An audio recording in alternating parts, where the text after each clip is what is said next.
de nos jours, des tremblements de terre, des famines, des fléaux, des inondations et des sécheresses et toutes sortes d'autres catastrophes se produisent fréquemment et s'aggravent de plus en plus. Les prophéties bibliques concernant le retour du Seigneur se sont fondamentalement réalisées et le jour du Seigneur est déjà venu. Alors comment devons-nous chercher l'apparition et l'œuvre du Seigneur dans les derniers jours? Comment pouvons-nous accueillir le retour du Seigneur?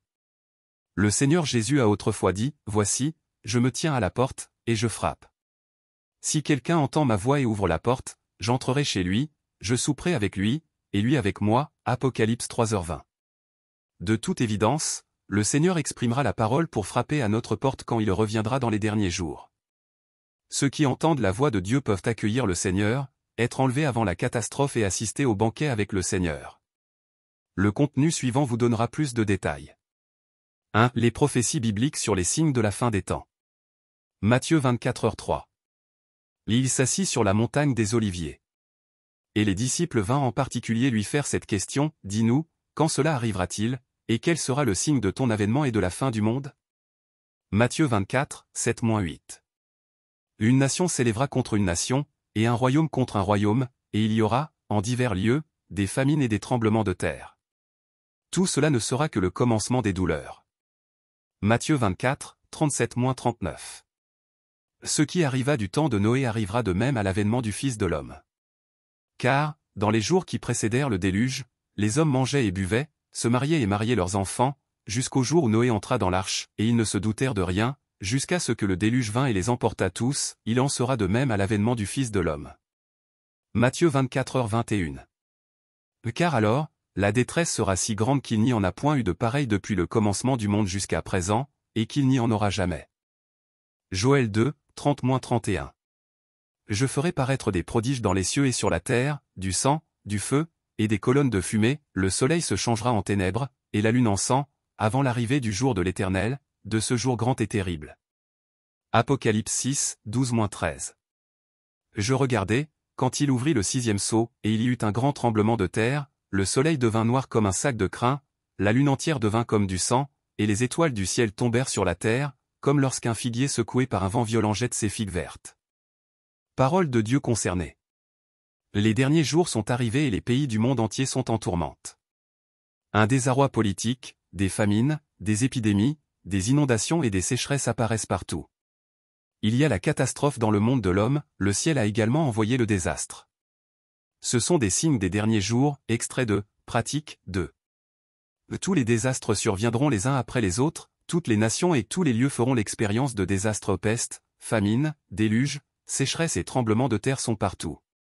Ces désastres ne se produisent pas seulement dans un endroit ou deux, pas plus qu'ils ne seront terminés dans un jour ou deux, mais ils s'étendront plutôt sur une région de plus en plus grande et les désastres deviendront de plus en plus graves. Pendant ce temps, toutes sortes de pestes d'insectes surgiront successivement et le phénomène du cannibalisme se produira partout. C'est mon jugement sur toutes les nations et sur tous les peuples. Dans toutes les nations et tous les lieux du monde, des tremblements de terre, des famines, des fléaux, toutes sortes de désastres se produisent fréquemment. Comme je fais ma grande œuvre dans toutes les nations et tous les lieux, ces désastres se produiront plus sévèrement qu'à tout autre moment depuis la création du monde. C'est le début de mon jugement de tous les peuples, mais mes fils peuvent être tranquilles, aucun désastre ne viendra sur vous, et je vous protégerai, c'est-à-dire que vous vivrez ensuite dans le corps, mais pas dans la chair, donc vous ne souffrirez pas la douleur d'aucun désastre. Vous serez simplement avec moi régnant comme des rois et jugeant toutes les nations et tous les peuples, jouissant de bonnes bénédictions avec moi pour toujours aux confins de l'univers. Ces paroles seront toutes réalisées et elles seront bientôt accomplies sous vos propres yeux. Je ne retarde même pas d'une seule heure ou d'un seul jour, je fais les choses incroyablement vite. Ne t'inquiète pas et ne sois pas anxieux, et la bénédiction que je te donne est quelque chose que personne ne peut enlever. C'est mon décret administratif. Tous les hommes m'obéiront à cause de mes actes, non seulement ils applaudiront sans arrêt, mais encore plus ils sauteront de joie sans arrêt. 2. Comment être enlevé avant la catastrophe et assister au banquet avec le Seigneur? Luc 12h40. Vous aussi, tenez-vous prêts, car le Fils de l'homme viendra à l'heure où vous n'y penserez pas. Apocalypse 3h20. Voici, je me tiens à la porte, et je frappe. Si quelqu'un entend ma voix et ouvre la porte, j'entrerai chez lui, je souperai avec lui, et lui avec moi. Apocalypse 3h3. Et si tu ne veilles pas, je viendrai comme un voleur, et tu ne sauras pas à quelle heure je viendrai sur toi. Apocalypse 16h15.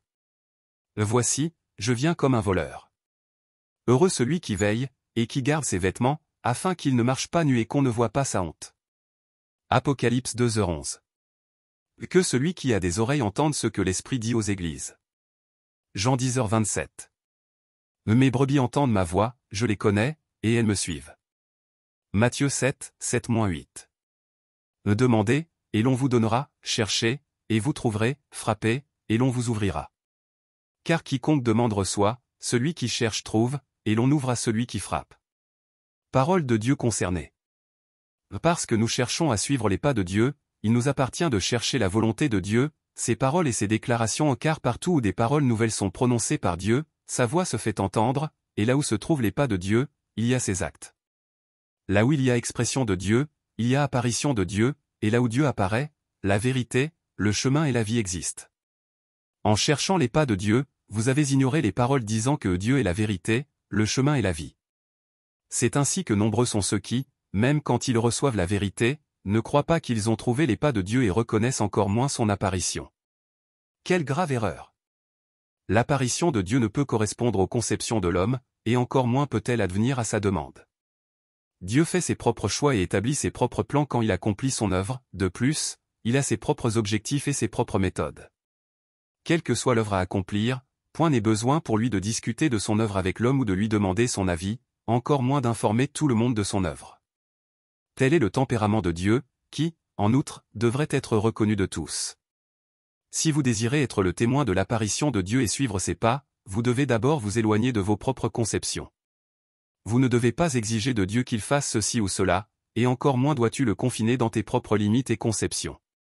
Au lieu de cela, on devrait se demander comment chercher les pas de Dieu, comment accepter son apparition et comment se soumettre à l'œuvre nouvelle de Dieu, voilà ce que l'homme devrait faire. Puisque l'homme n'est pas et ne possède pas la vérité, il devrait chercher, accepter et obéir. Ce n'est pas difficile d'étudier une telle chose, mais cela exige que chacun d'entre nous connaisse cette vérité, celui qui est l'incarnation de Dieu doit avoir l'essence de Dieu, et celui qui est l'incarnation de Dieu doit avoir l'expression de Dieu. Puisque Dieu se fait chair, il doit apporter l'œuvre qu'il doit faire et, puisque Dieu se fait chair, il doit exprimer ce qu'il est et doit être capable d'apporter la vérité à l'homme, de donner la vie à l'homme et de montrer le chemin à l'homme. La chair qui ne contient pas l'essence de Dieu n'est sûrement pas le Dieu incarné, il n'y a pas de doute à ce sujet. Pour savoir si c'est la chair du Dieu incarné, l'homme doit le déterminer à partir du tempérament qu'il exprime ainsi que par ses paroles. Autrement dit, l'on devrait s'appuyer sur son essence pour savoir si oui ou non c'est la chair de Dieu incarné et si oui ou non c'est le vrai chemin. Et ainsi, en déterminant si oui ou non c'est la chair de Dieu incarné, l'important est de prêter attention à son essence, son œuvre, ses paroles, son tempérament et beaucoup plus, plutôt que sur l'apparence extérieure. Si l'homme ne voit que son aspect extérieur et oublie son essence, alors cela montre l'ignorance et la naïveté de l'homme. Puisque l'homme croit en Dieu, il doit suivre de près les pas de Dieu, étape par étape, il devrait suivre l'agneau partout où il va. Seuls ces gens cherchent le vrai chemin, seuls ces gens connaissent le travail du Saint-Esprit. Les gens qui suivent servilement les lettres et les doctrines sont ceux qui ont été éliminés par le travail du Saint-Esprit. Dans chaque période de temps, Dieu commencera un nouveau travail, et dans chaque période, un nouveau départ sera offert à l'homme. Si l'homme ne s'en tient qu'aux vérités que l'Éternel est Dieu et que Jésus est Christ, qui sont des vérités qui s'appliquent uniquement à une seule ère, alors l'homme ne suivra jamais le travail du Saint-Esprit et sera toujours incapable de bénéficier du travail du Saint-Esprit. Peu importe la manière dont Dieu travaille, l'homme suit sans le moindre doute, et il suit de près. De cette façon, comment l'homme pourrait-il être éliminé par le Saint-Esprit? Peu importe ce que Dieu fait, tant que l'homme est certain que c'est le travail du Saint-Esprit et qu'il coopère avec le travail du Saint-Esprit, sans appréhension, et tente de répondre aux exigences de Dieu, alors comment pourrait-il être puni? Si vous avez des connaissances ou des questions concernant l'accueil du retour du Seigneur, n'hésitez pas à nous laisser vos commentaires ou à nous contacter. Nous sommes heureux de rechercher avec vous davantage de vérité sur l'accueil du retour du Seigneur.